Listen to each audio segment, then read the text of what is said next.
Dayındalsın Төлеубек Сейтқалиұлы.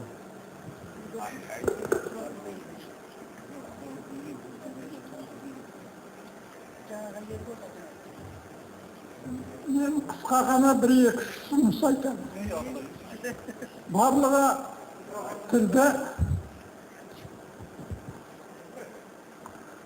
үйретудің механизмін жасау керек деп жатыр ғой.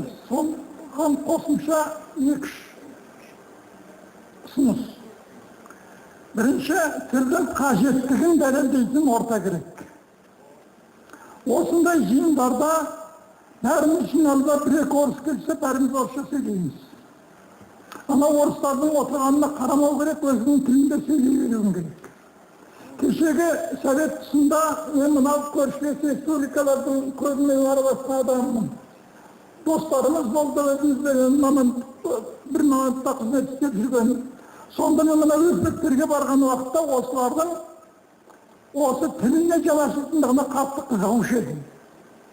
Bir-екі орыс отырса, тіпті 10 шақты орыс отырса, өзбек керек қылмайды, өзбекше сөйлей береді. Ал Өзбекстанда олар не тіл үйренуге мәжбүр болады, немесе Өзбекстан тастап кетуге мәжбүр болады. Міне осындай мәжбүрлікке жетектеу керек. Екіншіден, жаңа Советхан жақсы айтты, октябрят, пионер, комсомол, бәрінің аттарын атап айтты, қандай атаулармен атау керек дегендігін соны құру керек деді. Балаларға тіл үйретуге де көмекші, тәрбиеге де көмек болар еді деді. Меніңше осыны құру керек. Құрып қана қоймай, оған жұмыс істету керек сондай ұйымдарға. Ал құрылғанмен өзімен жұмыс істеп кетпейді. Оған үлкен қаржы керек. Қазіргі біздің сараң жағдайымызда оларға қаржы бере қоймайды, оны басқару керек. Баяғыда комсомолдың орталық комитетінің пионер жұмыс жөніндегі хатшысы болатын. Сол сияқты комсомолдың жастар одағының басшылығында пионер жұмысымен жұмыс істейтін нақты, сондай бір еңбекақы алатын жұмыстар жасау керек. Бұл да мысалы біздің осы шарамызға көп көмек береді. Үшіншіден, бізде кітап оқу жетіспейді. Тіл үйрететін кітап. Кітап оқуды, кітаптың тиражын көбейтуді біз істемелеп қойдық. Қаншама ұсыныстар болды, үкімет қасарысып, осыған ешбір көмек жасамайды. Қазір кітаптардың тиражы 2000 данамен басылады. Оны кітапханаға жібереміз дейді, кітапханаға не барып жатқанын біз білмейміз. Ал сол кітаптар халықтың қолына жетпейді.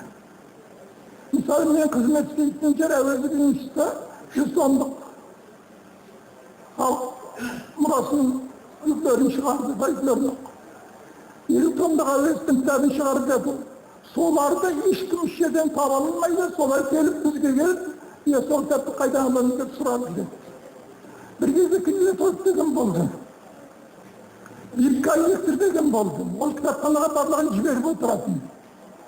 Ал осылардың министрліктің ақшасының есебінен жасауға болар еді, мәдениет министрлігінің.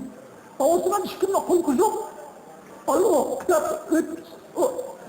жетпеген жерде кітап оқу деген болмайды. Кітапқа біз ең көп оқитын мемлекеттің біледік, қазір кітап оқымайтын мемлекетке айналдық.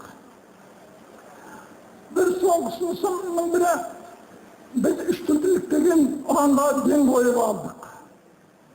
Мен өзім мысалы әлі соған түсініп болған жоқ. Байтұрсынов айтқан балаға тіл үйрету үшін бастауыш мектепте қазақ тілінен басқа тіл үйретуді қою керек деген. Қазақтың тілін жақсы үйретіп алып барып, бастауыш кластан кейін ғана шет тілін оқытуға болады. Орыс тілін басқа тілде деген. Ал енді 4-ші класқа шейін оқытпай отыру болмас қазіргі жағдайда, бірақ ең болмаса 1-2 жыл бойы таза қазақ тілін оқытып барып, тілін шығарып, жақсылап жаттырып, содан кейін барып шет тілін оқытса, ана бір тілмен бір тілді шатастырып, бір сөзді шатастырып, араластырып, қойып жасап алмас үшін, балалардың тілін тазалап үшін керек болар еді. Осы да соның ішіне кірсе. Bir sala нәрсе ол енді бұл жерде сөзге келмейді, тіл мәдениеті жөнінде. Тіл мәдениеті дегенде тіл білу менен шектелмейді тілдің мәдениеті. Біздің жаңа айтып жатыр ғой, телевизорда журналистеріміз бар жақсы, телевизорда жақсы абай жүргізіледі, жастар. Солар барады ма, келеді ме деп сөйлейді. Қазақтың сөзі емес қой, барады ма, келеді ме, бара ма, келе ме демек енді қазақ. Ол барады, сен барасың, мен барамын. Енді осылай өтіп жалғаламас дұрыс, енді осылай жасайтын